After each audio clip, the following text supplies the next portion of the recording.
नमस्कार, मैं हूं अंकुर और आप देख रहे हैं सत्यहिंदी.com।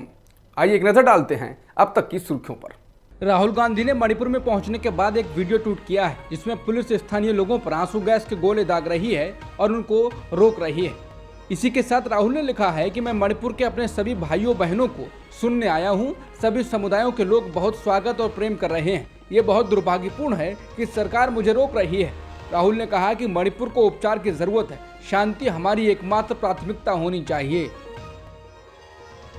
पुलिस के द्वारा घंटों रोकने के बाद राहुल गांधी आखिरकार हेलीकॉप्टर से चुराचांदपुर पहुंच गए। वहां उन्होंने मणिपुर में जारी हिंसा में अपने घरों से विस्थापित हुए लोगों के लिए एक राहत शिविर का दौरा किया। बता दें, राहुल गांधी 29 और 30 जून यानी 2 दिन तक राज्य के दौरे पर रहेंगे। कांग्रेस ने कहा है कि राहुल प्यार का पैगाम लेकर मणिपुर जा रहे हैं। कांग्रेस ने पुष्टि की है कि वो अपने प्रवास के दौरान राहुल गांधी नागरिक समाज के प्रतिनिधियों के साथ बातचीत करेंगे और इम्फाल और चुराचांदपुर में राहत शिविरों का दौरा करेंगे। हालांकि राहुल के मणिपुर में पहुंचते ही पुलिस ने उन्हें जमकर रोकने की कोशिश की। बता दें, इस साल मई में जातीय संघर्ष शुरू होने के बाद से अब तक लगभग 50,000 लोग राज्य भर में 300 से अधिक राहत शिविरों में रह रहे हैं। मणिपुर के विष्णुपुर इलाके में राहुल गांधी का काफिला रोके जाने के बाद पुलिस और स्थानीय लोगों के बीच झड़प हो गई।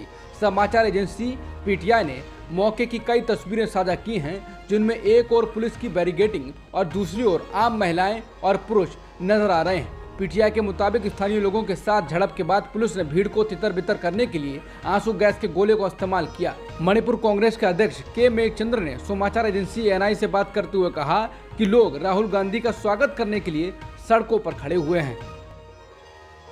राहुल गांधी के काफिले को रोके जाने को लेकर कांग्रेस नेता जयराम रमेश ने तीखी प्रतिक्रिया दी। कांग्रेस नेता जयराम रमेश ने ट्वीट कर लिखा है, यह दुर्भाग्यपूर्ण है कि मोदी सरकार राहुल गांधी को मणिपुर की राजधानी इम्फाल के बाहर बनाए गए राहत शिविरों में जाकर लोगों से बात करने से रोक रही है। जयराम रमेश ने कहा कि राहुल गांधी को 2 दिवसीय मणिपुर दौरा उनकी भारत जोड़ो यात्रा की भावना के अनुरूप है।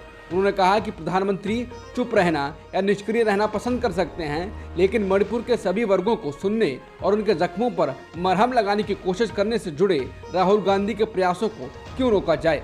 वहीं केसी वेणुगोपाल ने कहा कि राहुल गांधी के काफिले को विष्णुपुर के पास पुलिस ने रोक दिया। पुलिस का कहना है कि वो हमें इजाजत देने की स्थिति में नहीं है। राहुल गांधी का हाथ हिलाने के लिए लोग सड़कों पर दोनों ओर खड़े हैं। हम समझ नहीं पा रहे हैं कि उन्होंने हमें क्यों रोका है। राहुल गांधी के काफिले को रोके जाने के विरोध में पार्टी कार्यकर्ताओं और स्थानीय लोगों ने विरोध प्रदर्शन किया। वहीं दूसरी ओर बीजेपी प्रवक्ता संबित पात्रा ने इस मुद्दे पर कहा कि राहुल गांधी का व्यवहार बेहद गैर जिम्मेदाराना है। संबित पात्रा ने प्रेस कॉन्फ्रेंस कर कहा कि हमें मीडिया के जरिए पता चला है कि राहुल गांधी मणिपुर का दौरा कर रहे हैं। उन्होंने कहा कि जिससे कहीं ज्यादा जरूरी है संवेदनशीलता। हम एक लोकतांत्रिक देश हैं और इसलिए उन्हें मणिपुर जाने से किसी ने नहीं रोका। पात्रा ने कहा कि ऑल मणिपुर स्टूडेंट्स यूनियन ने कल एक प्रेस कॉन्फ्रेंस के दौरान राहुल गांधी के दौरे का बहिष्कार करने की मांग की थी और उन विरासती मुद्दों को गिनाया। उन्होंने कहा कि कई नागरिक समाज संगठनों ने भी आह्वान किया था कि राहुल गांधी को मणिपुर आकर चिंगारी नहीं भड़कानी चाहिए। राहुल गांधी का व्यवहार बेहद गैर जिम्मेदाराना है। पात्रा ने कहा, मैंने हमेशा कहा है राहुल गांधी और जिम्मेदारी कभी साथ साथ नहीं चलते हैं। केंद्रीय गृह मंत्री अमित शाह ने गुरुवार को बिहार के लखीसराय जिले में बिहार के मुख्यमंत्री नीतीश कुमार पर जमकर निशाना साधा और उन्हें पलटू बाबू कहा। शाह ने कहा कि पलटू बाबू नीतीश कुमार पूछ रहे थे कि 9 साल में केंद्र ने क्या किया। शाह ने कहा कि जिनके साथ आप बैठे और जिनकी वजह से आप मुख्यमंत्री बने, कम से कम उनका तो ख्याल करो।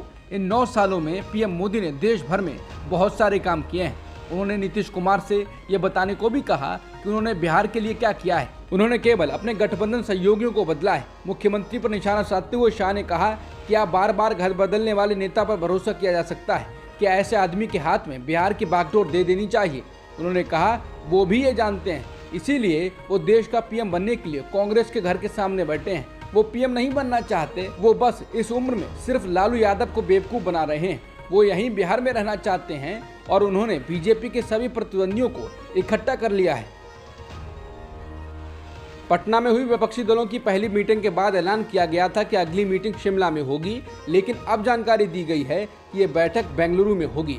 एनसीपी चीफ शरद पवार ने गुरुवार को जानकारी दी कि विपक्षी दलों की मीटिंग 13 और 14 जुलाई को बेंगलुरु में होगी। एनसीपी प्रमुख ने पटना में हुई 23 जून की बैठक का जिक्र करते हुए कहा कि पटना में विपक्षी दलों की बैठक के बाद पीएम मोदी बेचैन हो गए, जिसमें 15 विपक्षी दलों के नेता बिहार की राजधानी में शामिल हुए थे। भीम आर्मी के प्रमुख चंद्रशेखर आजाद ने अपने ऊपर हुए जानलेवा हमले के बाद एक लंबा ट्वीट कर राज्य सरकार को निशाना बनाया है। आजाद ने लिखा है, कल घात लगाकर मेरे ऊपर किए गए जानलेवा हमले की निंदा करने और मेरी प्रति संवेदना प्रकट करने वाले मित्रों, नेताओं व शुभचिंतकों का दिल से आभार प्रकट करता हूं। कल की तरह की घटना आज भले ही मेरे साथ घटी है, लेकिन आगे किसी भी समय ऐसी घटनाएं किसी भी दूसरे राजनीतिक पार्टियों के प्रमुखों और उनके समर्थकों के साथ घट सकती हैं। आजाद ने इन हालातों की राज्य सरकार को जिम्मेदार ठहराया। उन्होंने लिखा है, इसकी 2 वजह हैं। पहला ये कि उत्तर प्रदेश की कानूनी व्यवस्था लगातार बद से बदतर होती जा रही है और दूसरा ये कि सरकार अपराधियों को जाति और धर्म के आधार पर प्रश्रय देकर उसे संरक्षण प्रदान कर रही है, जिससे सरकार समर्थित अपराधियों के हौसले बुलंद हैं। चंद्रशेखर आजाद ने कहा कि उनको आज ना तो कानून का भय है और ना ही पुलिस का। इसके साथ ही उन्होंने कहा कि अगर उन पर हमला हो सकता है तो दलितों, अल्पसंख्यकों और आदिवासियों पर होने वाले अत्याचारों की कल्पना भी नहीं की जा सकती है। उन्होंने कहा कि आप चंद्रशेखर को गोली और बंदूक से ना तो झुका सकते हैं और ना ही डरा सकते हैं और ना ही डिगा सकते हैं। मेरा 56 इंच का सीना असली है, नकली नहीं। मेरे ऊपर हुआ जानलेवा हमला सरकार की विफलता है, क्योंकि प्रदेश की जनता की सुरक्षा सरकार की जिम्मेदारी होती है और मैं भी प्रदेश का एक जिम्मेदार नागरिक हूं। उन्होंने कहा कि मुख्यमंत्री जी को तत्काल प्रभाव से त्यागपत्र दे देना चाहिए। भारत जोड़ो यात्रा से जुड़ी एक एफआईआर के मामले में राहुल गांधी, जयराम रमेश और सुप्रिया शिनेत को कर्नाटक हाईकोर्ट से राहत नहीं मिल पाई है। भारत जोड़ो यात्रा के दौरान हिट फिल्म KGF चैप्टर 2 के संगीत के कथित कॉपीराइट उल्लंघन के लिए उन नेताओं पर एफआईआर दर्ज की गई थी। इसको रद्द करने के लिए कांग्रेस नेताओं ने कर्नाटक हाईकोर्ट में याचिका लगाई थी, लेकिन अदालत ने एफआईआर को रद्द करने से इनकार कर दिया है। न्यायमूर्ति M नागप्रसन्ना की एकल पीठ ने बुधवार को 3 कांग्रेस नेताओं द्वारा दायर याचिका को खारिज करते हुए फैसला सुनाया। रक्षा मंत्री राजनाथ सिंह ने विपक्षी पार्टियों पर समान नागरिक संहिता यानी यूसीसी को सांप्रदायिक रंग देने का आरोप लगाया। भारतीय जनता पार्टी के वरिष्ठ नेता और रक्षा मंत्री राजनाथ सिंह ने यह भी कहा कि समाज को बांटकर राजनीति नहीं होनी चाहिए, बल्कि समाज और देश को एक साथ लेकर करनी चाहिए। उन्होंने कहा कि हम जो करने जा रहे हैं वो संविधान में लिखा है, हम उस वादे को पूरा करने जा रहे हैं। क्या एक देश एक विधान नहीं होना चाहिए? समाचार एजेंसी पीटीआई के अनुसार बुधवार को राजस्थान के एक जोधपुर में एक सभा को संबोधित करने के दौरान राजनाथ सिंह ने ये बातें कही। कर्नाटक चुनावों के प्रचार की तर्ज पर विधानसभा चुनाव के ठीक पहले राज्य में चल रहे पोस्टर वॉर को लेकर कांग्रेस फंस गई है। कथित कमीशनखोरी के आरोप वाले मुख्यमंत्री शिवराज सिंह के QR कोड वाले पोस्टर चस्पा करते कांग्रेसियों के सीसीटीवी फुटेज सामने आए हैं। प्रमाण मिलते ही सत्तारूढ़ दल भाजपा एक्शन में आ गई है और उसने डर्टी पॉलिटिक्स का आरोप लगाते हुए कांग्रेस को कटघरे में खड़ा किया है। उधर फोन पे ने भी कांग्रेस को उसके नाम के दुरुपयोग न करने के संबंधी अल्टीमेटम दे दिया है। बता दें कि मध्य प्रदेश में सत्तारूढ़ दल भाजपा और प्रतिपक्ष कांग्रेस के बीच चुनावी खींचतान बढ़ी हुई है। राज्य के अनेक जिलों में दोनों प्रमुख दलों के बीच पोस्टर वॉर चल रहा है।